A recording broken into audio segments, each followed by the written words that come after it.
everyone, and welcome. Today I thought we'd chat about my top 27 in 27. You can see I have all of this stuff here spread out on my craft mat.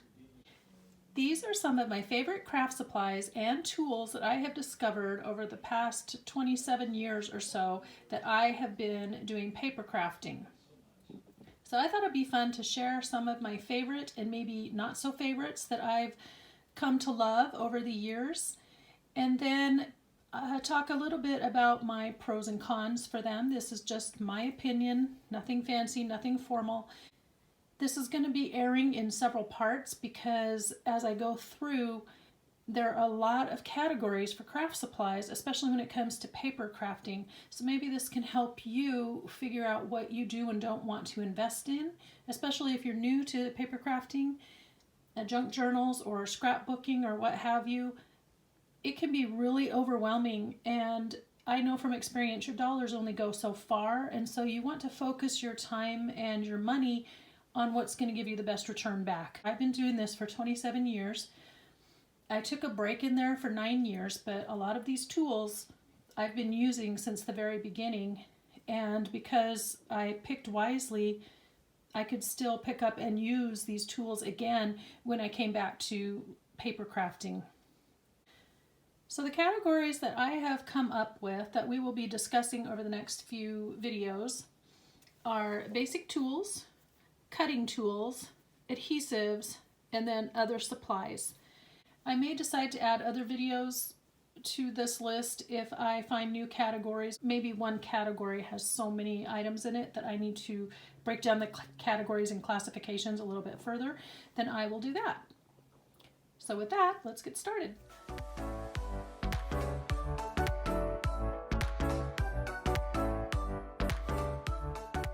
So I started paper crafting. I started with scrapbooking when my oldest child, she was about a year old, and scrapbooking was a new phenomenon. And so from that point forward, it just kind of evolved from there. Let's talk about what I've actually really come to like and what I reach for the most often over the last 27 years. So these are in no particular order. I just sat down and wrote out 27, and I actually came up with about 30, so that's good. After we're done going through this list, then I will start in chatting about good basic tools that I think you should have when you first start paper crafting. Okay, so numbers 1 and 2 are my two good craft lamps. One is an LED with 5 settings, and the other one is a daylight craft lamp, and it makes me very happy to sit under it. I've had that one for quite some time, and I just love using it. Number 3 is a cutting mat of some sort. Number 4 are scissors. So that includes my basic ones, my Tim Holtz, and all my edgers. So that was 4, 5, and 6. Numbers 7 through 11 are a red eye pen, the invisible ink pen, photo pencil, and then a basic pencil and eraser. Number 12 are my paper punches, all kinds. Number 13 are paper clips and clamps. Number 14, a catch-all dish that I can set on the desk to hold things like the glue caps or paper clips when I just want to grab one, or little things like that that I need to keep track of on my desk. Number 15 is my craft table. Number 16, a heat gun. Number 17, all my stamps and inks. Number 18, my scoreboard and bone folder. Number 19, my paper cutter. Number 20, my trash can. Number 21, my sewing machine. 22, all of my different glues. 23, all of the rulers, my basic ruler, my Tim Holtz ruler, and my tearing ruler. Number 24, my storage systems, and I have several different kinds, but my storage, the way I store and organize things. Number 25, score tape and those little adhesive tape runners. Number 26, my staplers. I have a Tim Holtz tiny attacher, and then I have a basic stapler, like office supply stapler, and I like both of them. Number 27, photo mounting squares. Number 28, my small hammer. You can see it there with the pretty blue pattern on it, and we'll talk about that as we go along. And then number 29, as I've started doing journals, some of my favorite tools have become my pliers, the needle nose type for removing staples, and then the ones that have a flat non-slip gripping kind of surface for pulling threads through when I'm sewing in my signatures. And then the last one, number 30, which is the most obvious one, is paper, all kinds of paper. Scrapbook paper, cardstock, music paper, ledger paper, book pages, all of it. I love all paper. So that is my top 30, actually, craft supplies that I love using in the last 27 years. Now I'm going to clean all this off, and then we'll go through the basic things that I think you should acquire when you first start paper crafting. Okay, as you can see, I've just exchanged one mess for a different kind of mess. What are we looking at here? This essentially is everything that I had or used when I first started paper crafting. So as we go through and talk about basic tools, I'll talk about what I started with and show you what else I have advanced to now.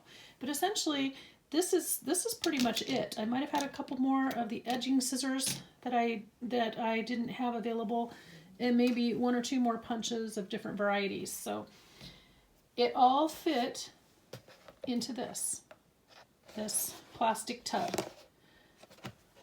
So if I was going to advise you now and say, oh, here are some things that you should invest in, and you want to start playing with paper, this is what I would tell you. This is the kind of thing that I would show you, essentially.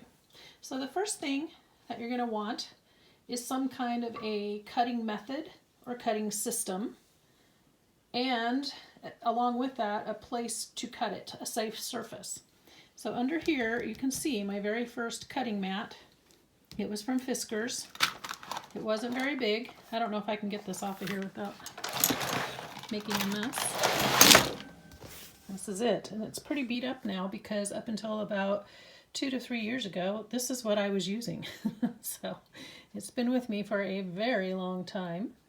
And over the years, it got a lot of glue on it and some marker that doesn't come off. But this was my cutting mat. Now you can see I have a newer, bigger cutting mat. This one is by American Crafts and measures 23 by 17, and I got this one at Tuesday Morning. Along with that, I have recently invested in this little one. It's a 12-inch square, and I found this at Walmart for something like $5 or $6. It was over in the crafting section.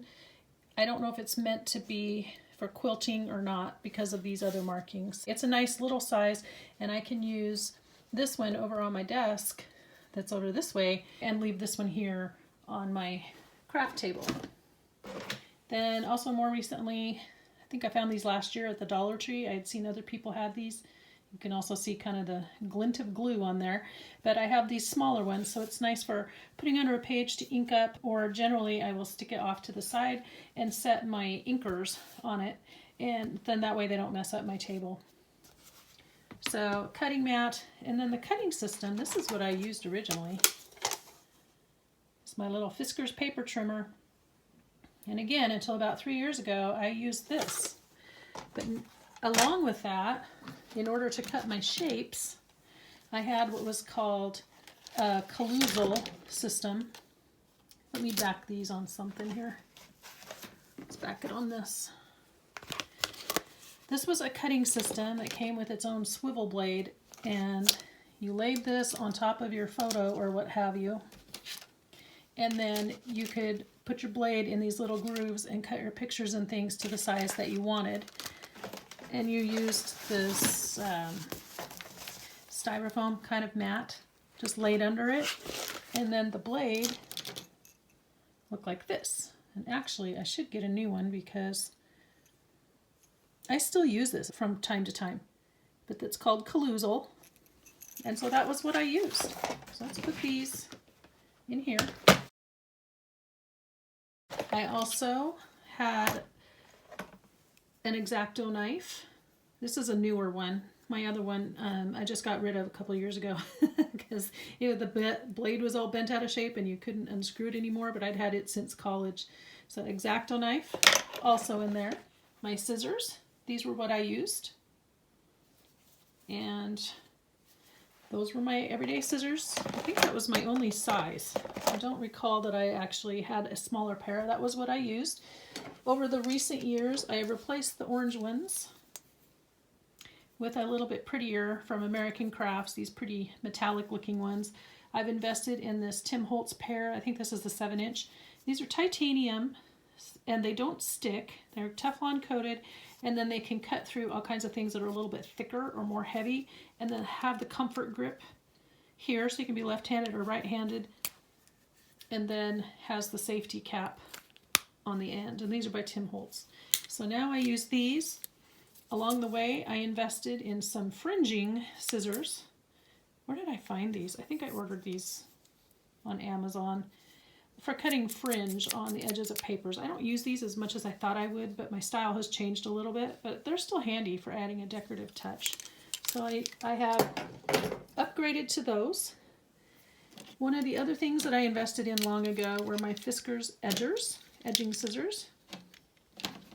And I had quite a lot of them, but I would carry these basic ones in my tub because I knew I was always going to use these. So these are going in the tub. So those are nice for adding a decorative edge. So my Caloozle trimming mat, the paper trimmer from Fiskars, and then my paper cutting mat would all go with me when I left the house. I would carry those with me when I'd go to my scrapbook nights along with this.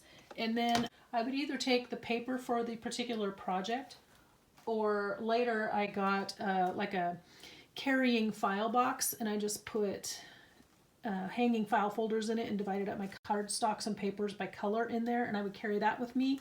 And then I could stash my paper trimmer and some of these bigger things in there.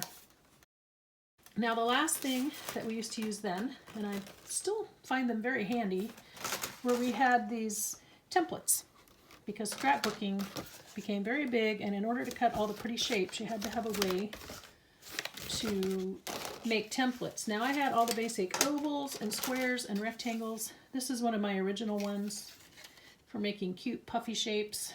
There's clouds, there's grass. A lot of them were out of this plastic here, and then eventually they cracked and fell apart. So I don't have those anymore, but I have some of the original ones. And then this one was also an original. And this one was meant for doing a 2-page spread. So there would be an oval in the middle, and then you could pick your pictures and draw on them to make your shape and then cut it out. So that's what I used. Now there's lots of new things now. And one of them I'll talk about in a later episode, but a die cutting machine or an embossing machine. Those are great for cutting out shapes and things as well. That's kind of the new upgraded system. There might be something I'm forgetting, but there's all kinds of scissors and edgers and trimmers. My new paper cutter looks like this. I got this about 3 years ago. It was, I believe, 40% off at Craft Warehouse at Christmas time. So I ended up paying around $79 or $80, and it was normally $120 something. I like it because it folds out. It's bigger than my other paper trimmer, which just had a little arm that you could swing out. But this way I can leave it extended and cut lots and lots of pieces of paper. It's also self-sharpening, and it will cut through just about anything. I have found a couple of very heavy, thick book covers that it will not trim through. It has a safety guard here. I think they were clearing these out because I think they may have come up with a new upgraded model, but I would encourage you to look for coupons or sales when you're ready to upgrade. So there are all kinds of cutting systems and different things that you can use. I'm going to put these in your view here. One other suggestion is a straight edge and then one of these little retractable, what are these, disposable knives. This will serve the same purpose as the X-Acto knife. And then I have seen a lot of ladies who don't even use trimmers. They'll use a ruler with a metal edge, which this one has, and then they'll just run it along run the blade along the edge and trim their paper that way. So that brings me to my next category, which is ruler. You definitely want a ruler. And this is the one I used for a very long time. It has 15 inches on it, and it has the metal blade, so it was nice because it didn't get junked up along this edge. That did not fit in my tub. I had a smaller 1 or 2 6-inch size, and I don't know where they've gone. I've gotten rid of them. This is one of the other ones that I used when I was first scrapbooking. I got this at a scrapbook convention, and then I also got this one as a freebie from Family Treasures, and I used to trace the wavy edge. Once in a while I would do this one, but then you had to cut it all out by hand, so it had its uses, but I would use it a lot for making the wavy edge. So these were always in my bin as well, and typically I would use this at home. I would carry these with me. Now I have my Tim Holtz ruler that I really enjoy. And it's got the grid lines on it, and you can see through it to see where your paper needs to line up, and then you can mark 1/4 inch down or 1/2 inch down or what have you. And then on this direction, you have the center mark, so you can center things and cut them evenly on each side. This does have a metal edge on the one side here, and then this one kind of slopes. I tend to be using this side more, but for cutting and things, this is a good investment. Again, it's the Tim Holtz ideology. So I use that one now. I also now use a tearing ruler. When I first got back into paper crafting and making mini albums and starting to make journals and things, I would watch Deli Girl 1961 here on YouTube. She's now changed the name of her channel because she's stopped making videos, and I think it's just called Cheryl because that's her name. But she used this ruler a lot. These come from England, so you have to special order them. And if you're interested, let me know, then I can give you the link on Amazon where you can find it. You can't always find the decal. Shortly after this, they came out with some other edges. And so the decal, sometimes you can find it and sometimes you can't, but I can at least give you the brand. But I like this for just tearing. It's so much handier than taking out my decal scissors. Now let's talk about some other accessories that are very handy to have. When I came back to paper crafting, a lot of folks had a scoreboard. This is the Martha Stewart one that's 12 inches, and it comes with its own little bone folder here for scoring. This, you don't have to buy them quite this large. There's all kinds of these on the market, so just look for Scoreboard. I know there's a half-size version of this. I know We Are Memory Keepers has some like this that have the cutting paper trimmer on one side. So really, I've seen all kinds of them, but this is very handy. And then I later invested in the Martha Stewart bone folder that's by itself. And this one's a little more heavy duty. It doesn't cut through the paper when you make the score lines. It's good for smoothing glue. So I would suggest some kind of scoreboard. When I was initially working with the paper and cutting and trying to score here and there, we didn't do a lot of scoring as much as we do now. But this trimmer came with a scoring head or blade, and you just put it on here.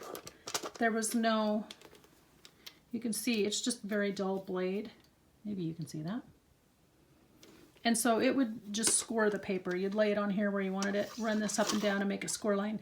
And again, it could tear a hole in your paper if you weren't careful, but that was how I scored anything that I needed a scoring line with. I'm dropping that. Let's see, what else did we have that we would put into the bin? Well, the next thing, I had all my favorite pens, pencils, eraser. So there was always a pencil and an eraser. So these were always in my tub. Then I had some specialty pens, and one of my favorites is the ultra fine tip Sharpie for writing, because again, I was doing scrapbooking pages, so there was a lot of writing little notes or explanations of what was happening on the page. So I had my little ultra fine point Sharpie. I had a black, this is just the more recent two that I've acquired, but I would always have some kind of a little bit fatter tip, or one of these is a chisel tip. Black marker. for writing. And then I had several colors of these Micron pens.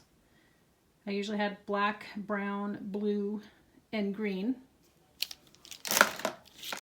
I invested in some gel pens that were pretty colors. I didn't use them as much, and it seems like a white gel pen, no matter how many times you buy a white gel pen, they just gunk up. I've gone through more of these.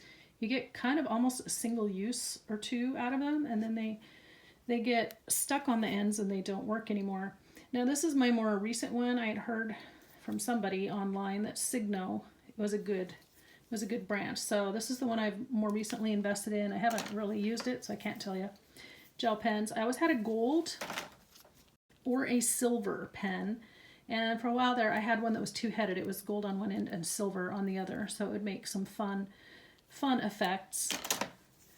I always had my red eye pen because it was the 90s and my kids have big blue reflective eyes. And so almost every single picture they had red eye. And so this is about my third red eye pen that I've had to own over the years because I'd have to touch up the pictures. And now with digital, you can just do that electronically, which is really nice. My other favorite thing was the Vanishing Ink pen. So I could write lines on a page. I could just draw them out with my ruler and then write on them with my pen, and then these lines would vanish. They would fade away, and then my handwriting would be straight. So I use these a lot. I would use these especially in conjunction with the templates. So I would take this and draw the pretty shape and the lines on the page in the Vanishing Ink, and then I would do my writing, and then if I wanted to trace the outline in a permanent ink, I could do that, but then my writing was always nice and straight. So I used this a lot. The last thing I would use quite frequently were the photo pencils for marking dates and putting information on the backs of pictures until I could get to putting them in the albums. So some kind of pencil, eraser, any kind of writing or markers. I used Tombow markers quite a lot. I know there are a lot of new markers on the market now, but I don't know much about them, and I haven't really used them because I came back to paper crafting, started back in making mini albums and those kinds of things, and I haven't done as much of my scrapbooking as I should have. Another thing you're going to want is some kind of catch-all container or what have you available, so you can toss your glue caps in there. You can set your eraser in there if you're looking. This is currently holding my clamps, and that's another thing that I like to use for holding things in place. Some kind of clips or binders or clamps. These come from the Dollar Tree, as did these. And these are really heavy duty. These are nice. So those are good for when you're gluing something and you want to hold it in place while the glue dries. Having a clamp is handy, or keeping your pages open while you're working in a journal and putting things in. Binder clips, also very handy. So I have a variety. And then the catch-all dish, I have this one that sits on my desk. And then on my craft table, I have this one. It's smaller, and I put my wet wipe here. So another thing that's nice to have handy is some kind of like a wet rag, damp rag or something, or a wet wipe, so you can wipe off your fingers, wipe up glue, that kind of thing. But I always rest it on this dish so that it's not getting everything all wet around it. And then I use it for glue caps and the pins. Like when I take my pins out of my ribbon and am using them, I set the pin in here, then I can find it to wrap it back up again. And currently it's holding my score blade. The next thing you're going to want to figure out is glue. Now I did a lot of working initially with a glue stick, typically the Yoo-Hoo glue, because it was acid free, and I started out with that. However, over time the glue lost its adhesion, it stopped sticking, and a lot of those things fell off the page, which is disappointing. But it was about the only acid free, easy to use, somewhat affordable glue. So I have now switched to the Elmer's Craft Bond Extra Strength. I can usually find it at Walmart. It's, it's a reasonable price point, and I don't use glue stick as much as I did. I use some other glues now. One of the other things that I used a lot of are these photo mounting squares. About the time that I went back to work full time and had stopped paper crafting for a while, these little mono adhesive tape runners were becoming popular. I have to confess that I found myself very challenged in trying to use these because I wanted to do back and forth, and you're supposed to pull it one way, lift, and go across it the other way. But now I find these at Walmart, or you can go to walmart.com. It's AdTech. And then when these get used up, there's not a ton in there, but when these get used up, they have refills. So you can buy a refill for it. So art glitter glue was one that was popular at the time. It was more expensive, I feel like, in relation to the other products than it probably is now. And I do use this. It has a fine tip here, and then it comes with a more fine metal tip, which I have recently stopped using because it always plugs up and always fiddling with that stainless steel pin. And if your pin's not stainless steel, it rusts your glue. Also, the art glitter glue, you have to order it online, and then it will only come if the weather's above a certain temperature, which I think is above 45 or 48 degrees. It has to be warm enough to ship to you. So if you live in a colder climate like I do, it won't ship to you in the winter. That's the 4-ounce size. There's also this size. It comes in 8-ounce. So you can either move your tip over to this bottle or refill from this bottle. So I do use these. It's a very fast drying glue. As soon as you glue your two pieces together, they're not moving. What I have adopted more in the last few years is this Aleene's Clear Gel Tacky Glue. It gives you a little bit of dry time. It's good all-purpose glue, and it's clear. Aleene's, I find at Fred Meyer. I think you can find it at Walmart. So look around. She's got a white glue, of course. She's got that white glue in the kind of a bronzy colored bottle that a lot of people use, the all-purpose craft glue, which I don't use. I like this one. I don't know why. I just do. Another thing that she has is a fabric glue. So I had bought this one first, and I haven't used it as much as I thought I would. Oh, Hobby Lobby. You could probably buy all of these at Hobby Lobby. So I had this fabric glue, and I need to use this up, so I have it out now, so I will. Another good fabric glue is the Beacon Fabri-Tac, or 3-in-1, or Fabri-Fix. They're all by Beacon. They will all do fabric, and then depending on which ones you have, the price point changes. See, acid-free and waterproof. So some of them will do wood pieces and glass and things. So it just depends. Look at your price point, look at your budget, figure out what you want to do. A lot of times just basic glue will work. What I don't use is the Scotch brand white glue in the bottle, and I don't have any to show you because I don't like it, and so I used it all up, but it makes my paper warp. And that is one thing that these will not do. They won't make your paper warp up when you use them. So that's nice. And if you do get a little warp, you just go over it with your bone folder. Okay, another thing that I would say, this is borderline essential, but you could consider this an extra specialty item, maybe, depending on what you're doing. I mean, this is good for drying. It's a heat gun or heat tool. This is by Marvy. This is what was available when I first started paper crafting. And I know that there are others now that are more like a blow dryer kind of thing. And I think maybe they get a little less hot. This gets very hot, so you have to watch your fingers. And I don't know how much they are, but I have seen other people use them. So I would say a heat gun, something, if you're doing a lot of mixed media, some way to dry your layers in between. Doesn't really come under any category that I have, but I used a lot of punches back then. This was my corner rounder. Most of the pattern has worn off, but you can see it makes a teeny tiny little scallop, and I still use it. It's very heavy duty. I found this at Max, the office supply store, as well as this corner rounder. This was my corner rounder for the longest time. You kind of have to put it in once and then clip it and then put it in, flip over the piece and put it in upside down so it makes your corner perfectly round. But I would probably, if I were you, invest in some kind of corner rounder. There are several on the market. I have seen this one, and I just recently invested in this one because I like that it has 3 different angles on the curve. So a little more narrow, really wide and fat, and somewhere in between. So I do like that one.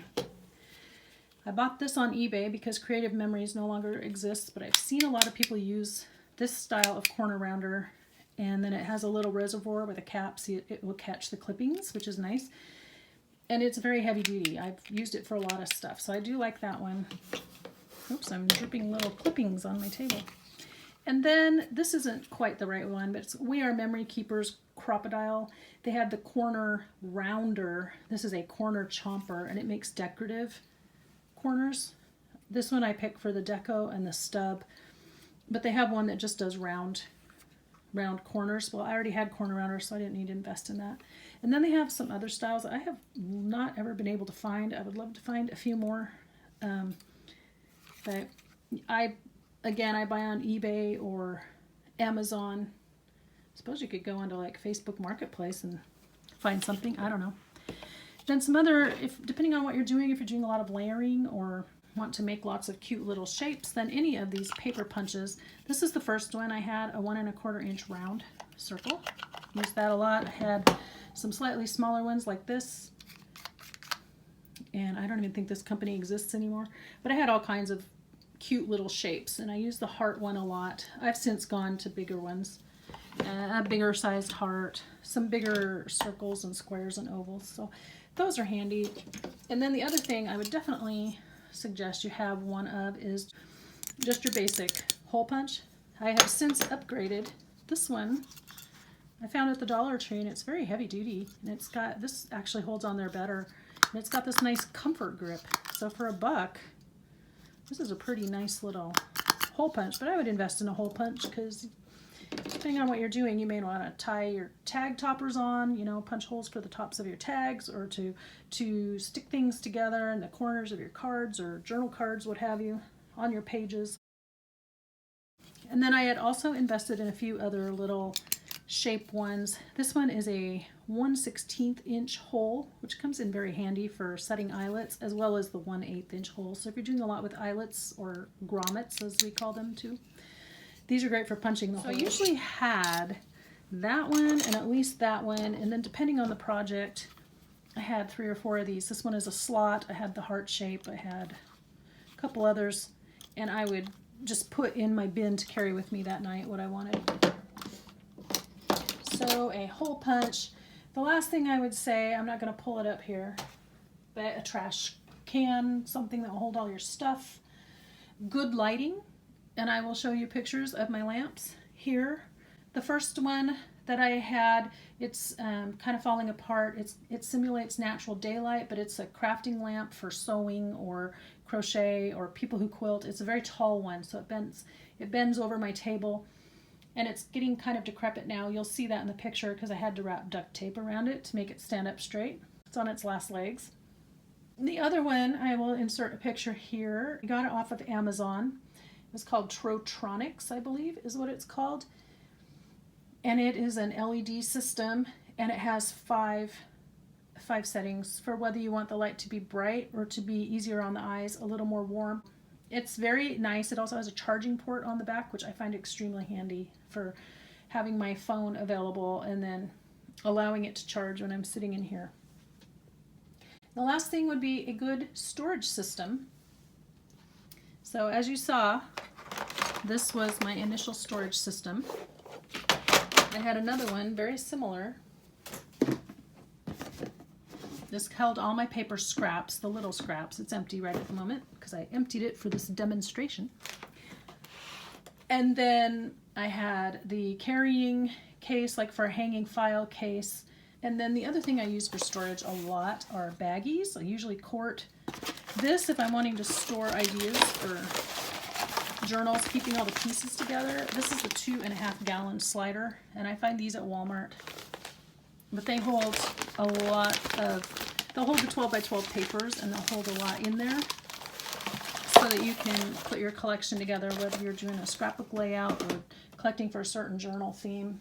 More recently, I have been alerted to the fact that there are these heavy-duty storage bags. I've used a couple, but it's like a bigger version of what I just showed you, but it also has these handy hanger handles. That's very hard to say. And so it has a gripper handle, so you could either carry it with you easier or hang it up on over a hanger in your closet. So these work as well. So I'll put the links for the storage bags And for the lamp down below, let's see, was there anything else we needed to talk about? Another way to get good lighting, of course, is close to your window, nice natural light. But of course, once the sun goes down, you want to have a good lamp. I'm looking here to see if there's anything else I have forgotten. And I don't think so. If you're wanting to play with fabric, of course, you could invest then in some good pinking shears fabric scissors, because you don't want to use the same scissors for fabric and paper. They get too dull on the paper. But here is my box that I used to take with me every time I went to scrapbook night once a month. Take this, I would take the other one with my scraps. I would also take along my paper trimmer, the collusal mat, and my cutting mat so that I had them with me. So I'd love to hear your thoughts on what you think you might tell someone. What would be your recommendations on basic supplies to start with? I'm sure I've forgotten a few, so put that down in the comments. And while you're at it, give me a thumbs up and subscribe. This is what I had. So I would say if you're wanting to start basic, you can find a lot of these products either at the Dollar Tree or at Walmart and online, really, for good prices. So that is where I would start if I were you. If you were just starting paper crafting today and I was advising you, this is what I would tell you. So I hope this was informational. Over the next few weeks then, we will continue to go over the other categories. And now it's time for the quote of the day. I was cleaning out and I found a bunch of quotes I'd stashed, so we're going to start reading through them.